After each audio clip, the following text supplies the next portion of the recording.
else. Pretty sure I got a mated pair of crows with a nest nearby. So if you hear a ruckus, it's probably them or my wily woodpecker. Over the last few mornings, I have heard some sounds I didn't even know were possible from these birds. I can't see my screen. There's a huge glare on it.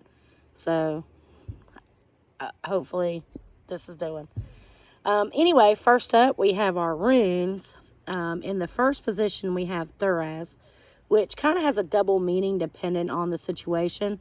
On one hand, Thuraz, also known as Thorn, means a time for meditation and study, um, a period of learning necessary lessons to gain the tools to help us progress forward in our journey. So if you feel that you're in that learning phase, the time of study and contemplation, Thuraz reminds you that all you're going through is for the betterment of yourself and the course you're on. However, its alternative meaning can go a little deeper as it brings the energy of protection and wise counsel, which I guess the counsel part could relate back to the study and learning. As in, the more you study and learn, the more you're guided by your teachers, energetic or otherwise, to understand the whys of what you're experiencing and what you need to do to move past those experiences stronger for them rather than a victim to them. And Thuraz also brings with it the energy of caution and non action, which could mean that meditation or contemplation. Sometimes the best course of action is to be still and quiet and to take wise counsel, to listen and to study and to delve deep into the lessons before moving forward. And then after Thuraz, we have Berkana again, which is in the second position, the position of the present. And we know that because we've had Berkana a lot, especially lately, that it's the rune of becoming, of transitioning from lack of prosperity, of development, of the psychic abilities, of shifting from a more human-based thought form to a more spiritual one. Berkana brings the energy of fulfillment, of development, of growth, birth, and fertility, and represents the divine feminine aspect in our souls. And then in the third position, we have Ning, and we haven't gotten that one that I remember, or if we have, it's not been often or recent. Ning in the third position, or the position of the future, is the conclusion to all we've had to experience to get to the final stages of our growth.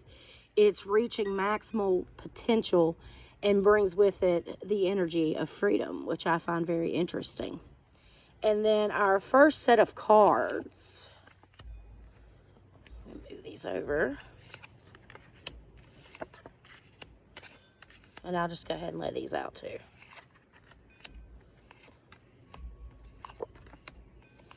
Such a glare.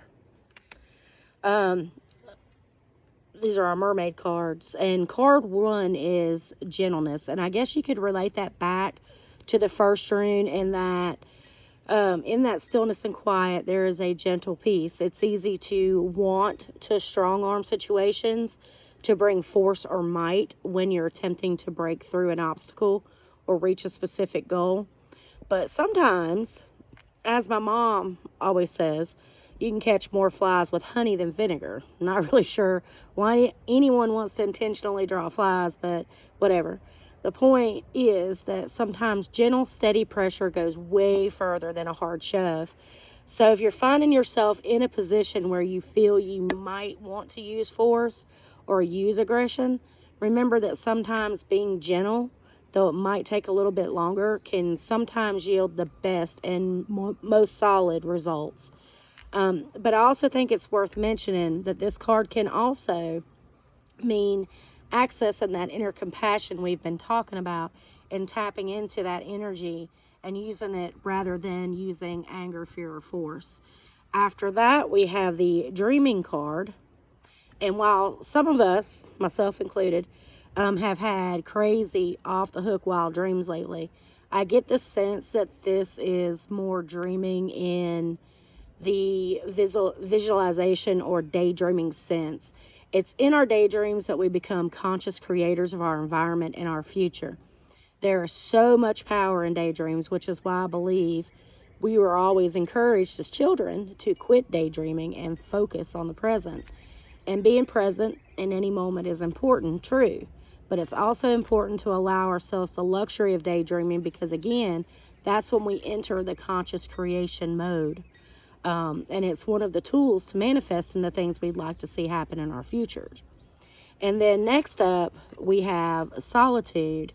And I have some experience with this one in that I've always been mostly outgoing and extroverted, especially earlier in my youth and my adulthood.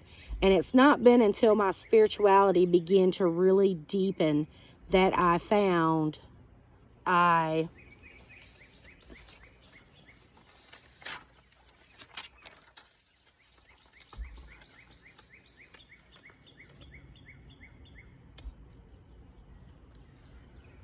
needed those quiet moments, those contemplative moments that I can only find in solitude. But more than that, when we truly step onto the path of self healing and start releasing those wounds and traumas, we find that we're comfortable in our own company and that we don't need the distractions and the noise to drown out those inner voices or memories of events in the past that caused us pain. You learn how to sit comfortably in the quiet with whatever comes up inside of it. And then the last card in our deck is abundance. And I guess that's the thing we're all striving for on one level or another. Abundance comes when we allow it. And believe it or not, it's true. When we allow ourselves to stop looking backward and begin to look forward, when we allow ourselves to really fall into those daydreams where anything is possible, where there's freedom to create the life we want, we fall into the energy of abundance. But abundance also comes when you begin to see the blessings you already have in your life and you express gratitude for that as well as what is, on its way to you. Attitude of gratitude. You have heard me say it, and I genuinely believe that it's true and that it's really important. Be grateful for the love that surrounds you. Be grateful for the lessons, the events, the experiences that have made you who you are. Be grateful that the bills are paid, even if that means there's only $1 left in the bank. And never, ever say you're broke. Claiming broke is bringing in the energy of lack. If you have to say anything, say you're between blessings. It brings the energy of acceptance for future abundance. And our second set of cards, sorry about my table, kind of goes along with that. In the first position, we have the star, and the star brings the energy of daydreaming something into fruition, of being in the position to make things work out for your highest good. And it tells us to aim high and to believe that we can achieve the impossible. And then following that, we have the hangman, which I think we had last week. The hangman relates back to that energy of contemplation in the first rune, that meditation, quiet stillness. It tells us that it's okay to plan, to formulate a strategy, or to shift gears altogether and go out of the box on our thinking. It also tells us that sometimes we need to break from the crowd, silence the other voices, the outside voices, and listen to our inner knowing on what direction or action we should take. It's the message of trusting in self rather than the masses and using our own discernment rather than the popular opinion. And it flows into the next card, which is the Six of Swords. And in it, we see a path that is lined on either side with swords. And swords can mean opposition or conflict, and you can look at this card one of two ways. On one hand, you can view it as the opposition that sits off to the side, waiting and hoping, or even actively doing things in the hopes that you'll fail. Or you can look at it from the perspective that on this journey, you're given access to tools that will help you take down obstacles. And all you have to do when you're on this path is reach out, grab one, and wield it, cutting through any blocks on your path. It's all in how you want to look at it, but either way, the path is clear. Even if there might be those on the sidelines wishing you would fail, because always remember, those who can't will criticize. So keep on walking, because when you do, when you keep your head high and your eyes on the future, you walk right into abundance with the King of Pentacles and the open doorway of the Eight of Pentacles, where outside of a few obstacles, you know, you're able to seize the opportunities for the abundance you're hoping for.